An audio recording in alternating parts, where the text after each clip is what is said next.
Imagine for a second being told that the absolute only way you can become a true leader, like the only way to genuinely save your country from total collapse is to permanently cut off your parents Right. and your siblings and, your oldest friends, not just like distance yourself a little bit, but completely 100% sever those ties. Yeah, it is an incredibly harsh concept to wrap your head around. It really is. And according to this deeply provocative lecture that was actually delivered in Gyeongju, South Korea back on March 15, 2026, this isn't just some, poetic metaphor. Oh, not at all. It is framed as the literal, almost cosmic prerequisite for holding power.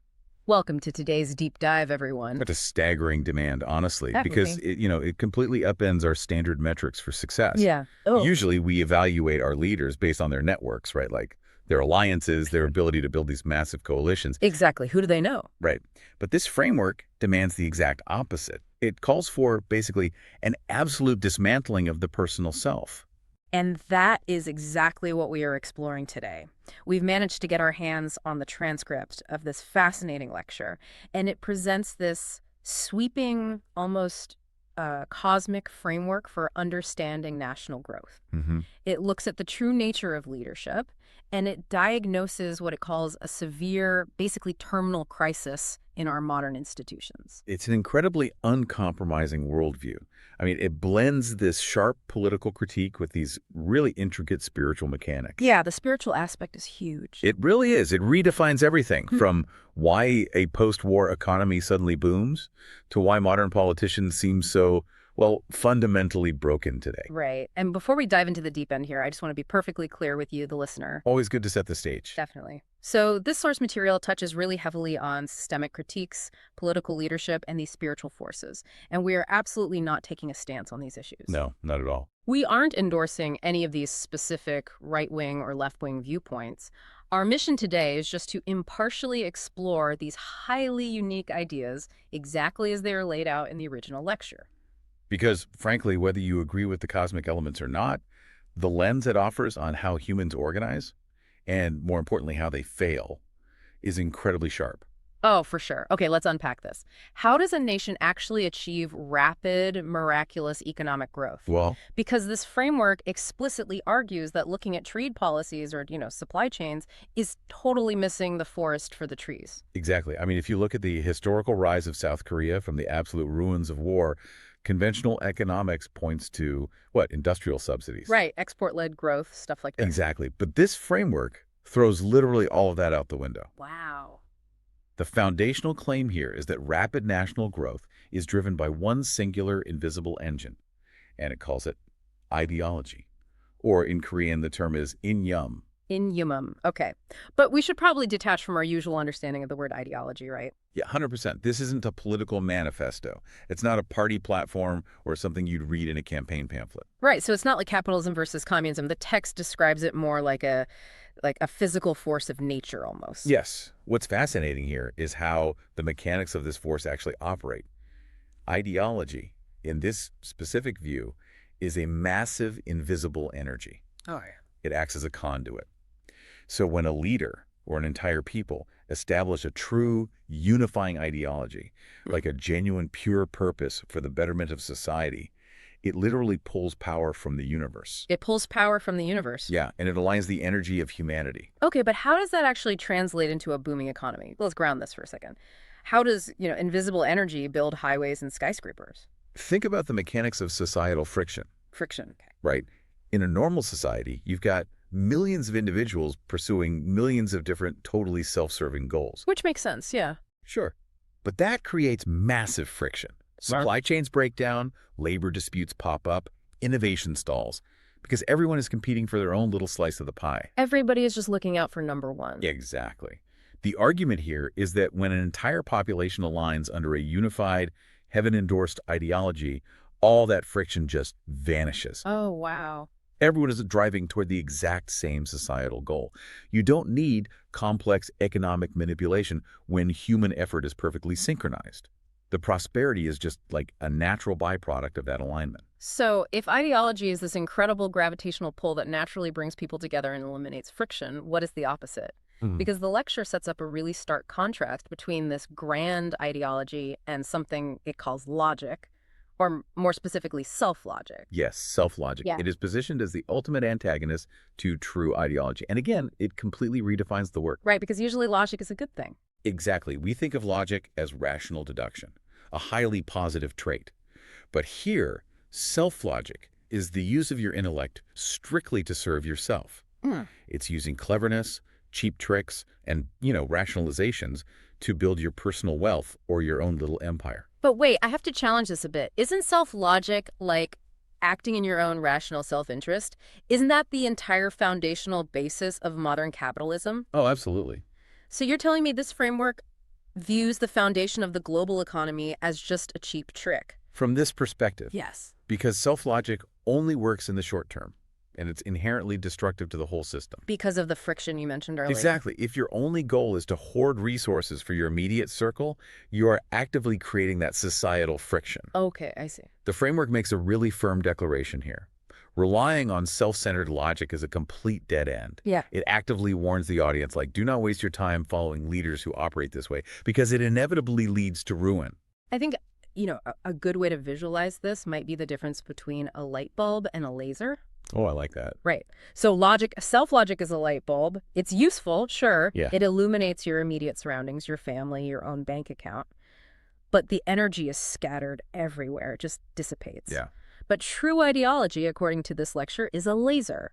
It takes all that chaotic human energy, aligns it in one single coherent direction, and suddenly you have the power to cut through steel. That was a perfect analogy. Or, in this case, rebuild a shattered nation. The laser cuts right through the noise. And this naturally brings up the question, right? If ideology is the engine, where exactly is this laser being pointed? Which leads us to an incredibly unique framing of post-World War II South Korea. Yes. Because the text doesn't just treat the nation as a standard geopolitical boundary on a map. It actually refers to it as the Haedong Republic of Korea.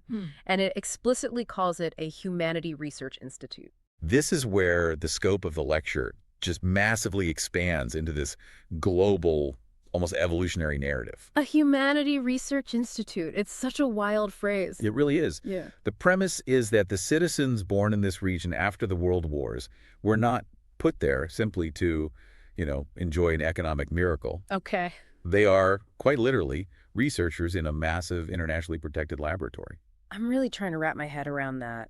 A whole nation designed as a lab. Yeah. I mean, surely the people living through that rapid growth just wanted a better standard of living, right? They wanted houses, cars, some stability after the war. Are we saying that economic wealth was just an accident? Not an accident, but a tool. A tool. The lecture argues that the international community, and honestly the broader universe, nurtured this specific nation to preserve a lineage, Right. to cultivate a group of people who are meant to eventually guide humanity. The wealth they accumulated wasn't the end goal, it was the funding for the research. Wow, that flips everything upside down. And there is a very sharp warning attached to this too. If the citizens of this institute decide that hoarding that wealth is their only purpose, they will lose it. Really? Yes, the system is designed to strip wealth from those who don't use it, to research and genuinely understand society. It changes the entire narrative of national success. Right. You aren't successful because your GDP is high. You're funded because you have a job to do for the rest of the world. Exactly. But of course, a research institute is entirely judged on the results it actually publishes. I do. And according to the timeline laid out in this lecture, the growth phase of this grand experiment actually ended over a decade ago, in 2013. Correct. Up until 2013, it was a time of absorption. Just taking things in. Yeah, growing the economy, taking in international knowledge, building up the infrastructure. But after 2013, the era of mere growth was officially over. It became the time to actually demonstrate competence and produce real solutions for humanity. Okay, here's where it gets really interesting. Because when you look at the output since 2013, there is a massive, glaring discrepancy. Wow, massive. The framework makes this fascinating distinction between the workers and the leaders. Yeah. It points out that the technicians, the engineers, the artists, the skilled individuals are absolutely blossoming. Right. Look at the culture, the tech. Exactly. They are showing world-class competence, but the societal leaders, the people supposedly running the institute, they're failing on a catastrophic level. The assessment in the text is just unsparing. Looking at the current landscape, the speaker declares that there are absolutely zero true politicians right now. Wait, zero. Zero true National Assembly members. And there is no one, literally no one, who is fundamentally qualified to be president. Zero. None. It basically argues that the people sitting in the seats of power are just seat warmers. Yeah, pretty much. They got there because they acquired some technical knowledge, or they had a specific talent for campaigning, or honestly, just because the office existed and someone had to occupy it. Right, checking boxes. But they are not demonstrating true leadership. So what does this all mean? If no one currently in power is a real leader, what are the actual qualifications according to this text? Well, this raises an important question about what leadership actually is in this context. Yeah. According to this cosmic framework, the role of a true national leader, like a president, is ordained by heaven. Ordained by heaven. Yes. It's not about winning a popular vote through some clever marketing campaign. The absolute, non-negotiable prerequisite is a deep, agonizingly profound love and care for the people. And how do you prove that love? Because this is where we get back to that shocking hook from the very beginning of our deep dive. To achieve that level of pure care, a leader must completely abandon everything personal. The psychological toll of what is being demanded here is just immense. You have to sever ties with your religious affiliations. Right. You must detach from your friends. You have to drop your alumni networks, your regional loyalties, and yes, even your own blood relatives. But why mechanically is that necessary? I mean, why can't a good leader also be a good parent or a loyal friend? Because of bias. Guys. There is a Korean proverb implied here. The arm bends inward. It's just human nature to favor those closest to you. Of course it is. Right. But if you are beholden to your family, your decisions will inevitably protect your family first. If you owe your oldest friends a favor, your policies will reflect that debt. That makes sense. In this framework, any personal tie creates a blind spot. If your vision is cluttered with your own network, you cannot truly see the people. And if you can't see the people as a whole, you cannot fulfill the destiny of guiding humanity. Man, I want you, the listener, to just put yourself in those shoes for a second. Imagine the absolute isolation of that. You would be incredibly lonely. You are basically burning away your entire personal identity, your whole safety net of loved ones, just to become a pure, empty vessel for society. It reframes political office entirely. It's no longer this prestigious privilege where you get to hand out favors to your buddies and go to fancy dinners. It is a profound, isolating sacrifice. And honestly, it explains why the technicians are succeeding while the leaders are failing. How so? Well, to be a great engineer, you just need skill and dedication. To be a true leader, you need to sacrifice your entire personal world. And the claim is that no one currently in power is willing to do that. Which provides the perfect logical bridge to the next massive issue. If true leadership requires the complete abandonment of personal networks, what happens when the people in power do the exact opposite? Right. What happens when they prioritize their personal networks above everything else? You get the systemic decay we are seeing right now. When leaders refuse to sacrifice their networks, those networks calcify. They harden into what this framework calls organizational cartels. Organizational cartels, that is such a loaded, heavy phrase. It is. And the critique here is absolutely fierce. It specifically targets the foundational pillars of modern society. We're talking about the police, the prosecutors, the National Assembly, and even massive religious groups. Let's break down the mechanics of a cartel in this context. Yeah, let's do that. Every single one of those groups was originally founded with a pure ideology. The police were created to protect the vulnerable. Right. Prosecutors were established to defend social justice. Lawmakers exist to organize and improve citizens' lives. Religious institutions were meant to guide the human spirit. But the core argument of the lecture is that none of them are actually doing that anymore. They have totally shifted from serving the public to just serving themselves. Exactly. Think of it like a city fire department. A fire department's ideology is to put out fires and save lives, right? That's the whole point. But imagine if over time, the department became completely obsessed with its own survival. They spend 100% of their budget and energy polishing the fire trucks. Making sure they look good. Yeah, and lobbying the mayor to give the fire chief a massive raise. and fiercely defending the firehouse from any public criticism. Meanwhile, an entire neighborhood is burning down right across the street, and they don't even notice because they are way too busy protecting the organization itself. That analogy perfectly captures the self-preservation loop of these cartels. A lawmaker spends their entire term fighting to ensure their political faction survives the next election, right? Yep. And they completely ignore the actual societal decay happening in their own district. Yeah. A prosecutor uses their power not to find justice, but to protect the prestige and authority of the prosecutor's office. It's all about optics and power. Exactly. They become closed loops. The survival of the organization becomes an end in itself. And what I find so fascinating is the solution offered here. Because if you went to a standard, political consultant in Washington or wherever, they'd say, okay, we need reform, we need oversight committees, we need new training protocols for the police, we need stricter campaign finance laws. Oh, absolutely. That's the standard playbook. But this framework says absolutely not. Because reform is just polishing the fire trick again. Right. The lecture is incredibly explicit about this. Working for the survival of these rigid organizations is the literal path to national ruin. The only solution is to completely break them down and discard them. But wait, if you break down the police or the legislature, don't you just get total anarchy? How does society even function without those organizations? And this brings us full circle back to the very first concept we talked about, ideology. Ah, okay. The argument is that if you establish a grand unifying purpose first, you do not need a rigid, bureaucratic organization to enforce it. Because the friction is gone. Exactly. If the ideology is pure, the right talent will naturally gather around it to do the work. It's a completely different paradigm of human collaboration. It's fluid, it's driven by purpose, rather than caged by organizational survival. And we don't have the luxury of debating this purely in the abstract. This isn't just some fun philosophical exercise to think about over coffee. No, not at all. The lecture attaches a terrifyingly urgent ticking clock to these cartels. It lays out a highly specific timeline. The chronological precision here is what makes the warning so incredibly stark. The lecture, remember, was delivered in early 2026. Right, March 15th. Yes, and it states that a massive cosmic shift in how human society operates actually began in 2025. But this current year, 2026, is the ultimate inflection point. The inflection point, the exact moment where the curve completely changes direction. Yes. And it claims that by 2027, this new reality, this totally new paradigm will be fully consolidated and organized. If we connect this to the bigger picture, it means the window for these cartels to voluntarily dismantle themselves is closing rapidly. By right now. Exactly.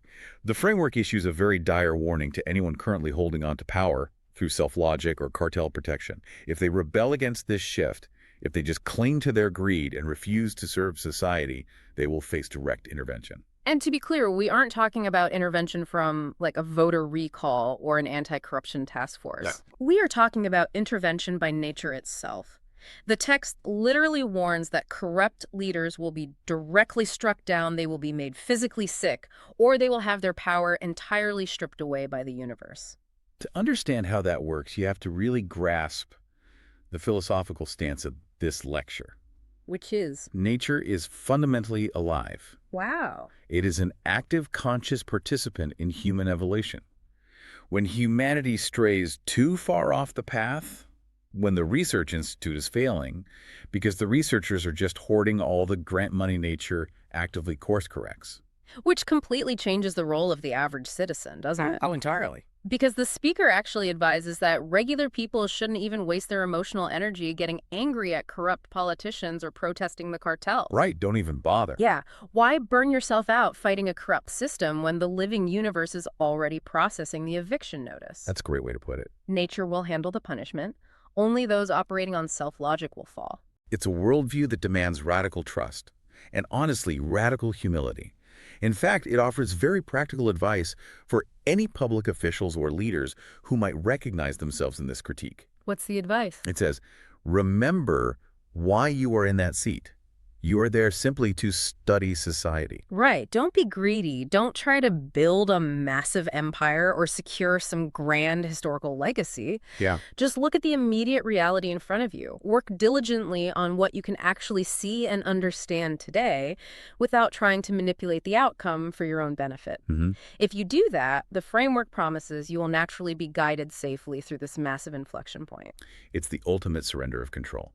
Let go of the organization, let go of the self-logic, and simply observe and serve. So what does this all mean for us, sitting here listening today? We have journeyed through an incredibly dense, entirely unique worldview. We really have. We've explored a reality where rapid economic growth isn't about spreadsheets or subsidies, but the frictionless power of a cosmic unifying ideology, where a nation isn't just a political boundary, but a globally funded laboratory for the betterment of all humanity. And we've seen how this framework completely redefines leadership. It's not about who you know, it's about who you are willing to let go of. Right. It demands the ultimate isolating sacrifice of all personal ties just to clearly see the people. And all of this stands in direct opposition to the deep decay of our modern organizational cartels, these groups that have completely forgotten their foundational purpose in favor of their own survival.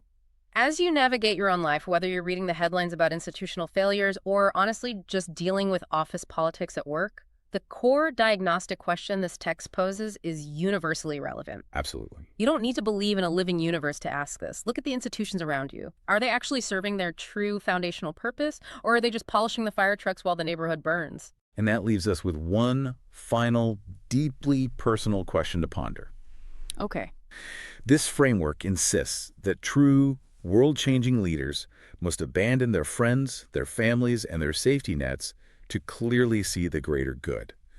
It really forces us to look in the mirror. Oh, definitely. What personal loyalties, what internal cartels in your own life might be blinding you right now? Whose approval are you protecting at the cost of the bigger picture of what you could actually achieve? Man, that is something to seriously mull over the next time you find yourself defending a broken system just because it's familiar to you. Thank you so much for joining us on this deep dive. Keep questioning the structures around you, and we'll catch you next time.